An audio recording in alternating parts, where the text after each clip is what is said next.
Okay, so the goal here is to give some creative ideas into how to use guitar to thicken the texture in your tracks. And more specifically, how to use guitar in a non-idiosyncratic way, meaning not playing it in the way that it typically is thought to be played.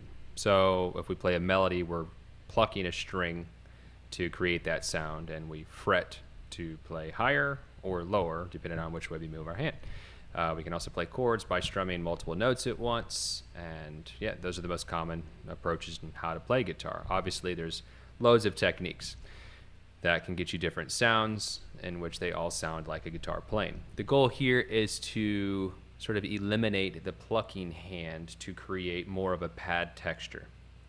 Okay, so I'm going to give you an example here. This red line is the audio fading up of the texture that I'm referring to. So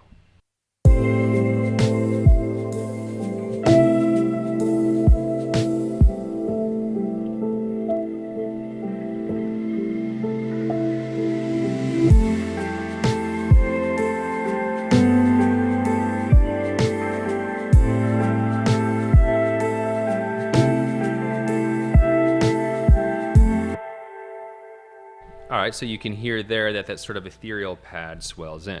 All right, let's talk about how we achieve that. So first, I didn't actually pluck the string. I fretted high up on the guitar, so I'm talking somewhere above the 12th fret. And in this instance, it looks like I used the notes E, A, B, and C to create sort of a chord or pulled notes from the scale of the key of the song to create a pad texture that fits the rest of the song. All right, so each individual track has amplitude because I did plug direct in. It doesn't really matter what amp you use here, just whatever you like.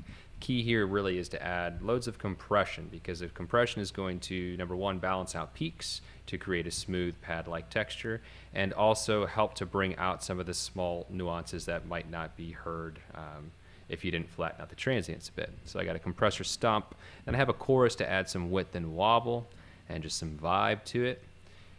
We got, I think, a stereo delay happening on the end there as well. Okay, got an EQ to cut out any of the low dirt we don't need for this particular texture, because the goal here is to get something more in the mid-range. Now, since this is an instrumental track without a voice, it's really easy for me to add textures in this range.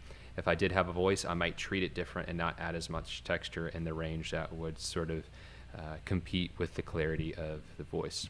There's then H-comp, which is a cool compressor. I have it set fast attack, fast release, just to sort of knock down any of the transients for me. So each of these guitar tracks individually has the exact same setup. Let's hear one individually.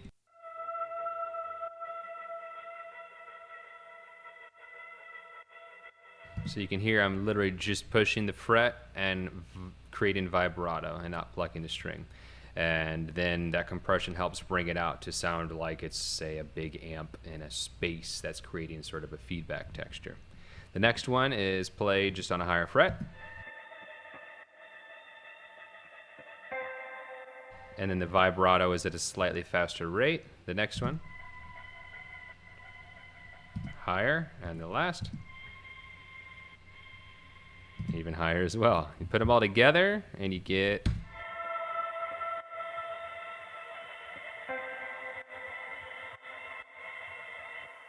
all right, now we've got each one sending to a reverb, and I'm using the little plate, which is SoundToy's awesome plugin. This plate can be used seriously for just anything. If you want a big reverb sound, it works. It's awesome. And then it's going to an EQ and a compression. The CLA2A is pretty cool, or it's amazing, but for this purpose, it's pretty cool at balancing out these pad-like textures.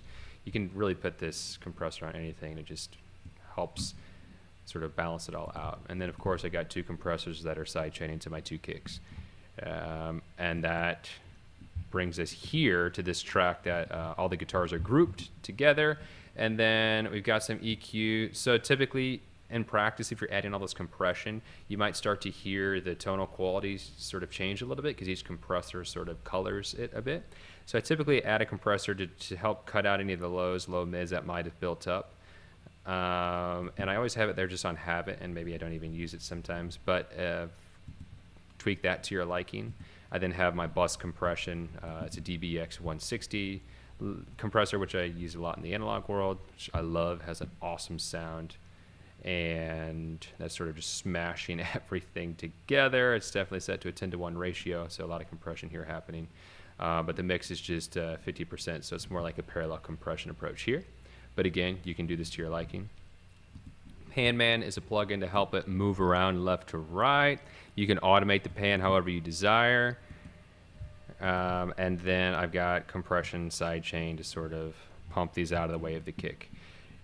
You could also add Panman or pan automation on each individual track set at a different rate. I've done that before, and it helps sort of thicken up the texture to confuse the ears a bit to where they can't necessarily hear so much between each individual guitar track.